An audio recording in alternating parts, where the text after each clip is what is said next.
Europe 1 Midi Week-end, Lénaïque Monnier. Troisième partie d'Europe 1 Midi Week-end et les vacances sont là pour la zone B, Strasbourg, Marseille ou encore Rennes. Alors vous avez peut-être la chance de partir quelques jours et pourquoi pas découvrir ou redécouvrir le Puy du Fou. Bonjour Nicolas Devilliers. Bonjour. Vous êtes prêt à accueillir les vacanciers? Ça y est, la saison peut démarrer au Puy du Fou? Ça y est, elle a même démarré. Alors je vous parle avec beaucoup d'enthousiasme parce que nous avons déjà des milliers de visiteurs qui ont franchi nos portes. Donc les premiers spectacles sont déjà joués et remportent un vrai succès. On est très heureux. Alors c'est toujours à la fois le côté historique, le côté ludique. Et cette année, il y a une des nouveautés dont on peut parler ensemble, c'est la revisite de la légende du roi Arthur. À quoi ça va ressembler? Absolument.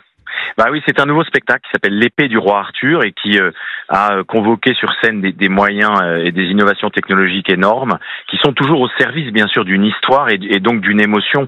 Et au Puy du Fou, on aime jouer avec ces technologies lorsqu'elles sont dissimulées dans des décors, dans des costumes pour emporter nos visiteurs dans des belles histoires.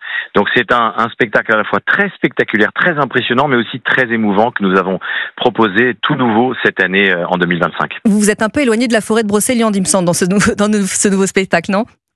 Disons que nous avons croisé des histoires que nous avons retrouvées dans nos archives avec le lignage du Puy du Fou, avec un personnage qui s'appelle Tristan, le premier du nom Puy du Fou, qui a vécu une aventure en effet qui le relie au Chevalier de la Table Ronde. Et c'est cette histoire-là que nous avons mis en scène.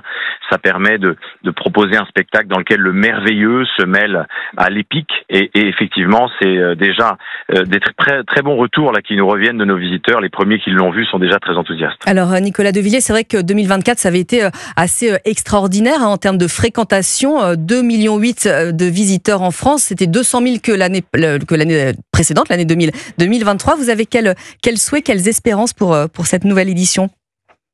Vous savez, le Puy du Fou, c'est pas une course aux chiffres, mais vraiment une course à l'émotion. Alors, on n'a pas de pronostic aujourd'hui à donner, même si évidemment, on espère que les visiteurs seront toujours plus nombreux, parce que c'est eux qui nous font vivre. Vous savez, nous vivons sans aucune subvention publique, nous sommes totalement indépendants grâce à nos visiteurs. Donc, nous espérons qu'ils seront au moins 2 800 000 cette année, peut-être davantage. Nous verrons bien. Ça dépendra évidemment d'une bonne météo cet été, de beaucoup de conditions. En tout cas, notre objectif, c'est vraiment de les faire rêver, de les emporter dans un beau voyage. Et on invite les auditeurs d'Europe 1 à aller faire un petit tour au Puy du Fou. Merci beaucoup Nicolas Devilliers. Et puis je rappelle qu'il y en a pour tous les goûts. Il y a beaucoup de parcs qui rouvrent aujourd'hui, la mer de Sable par exemple, ou encore le parc Astérix.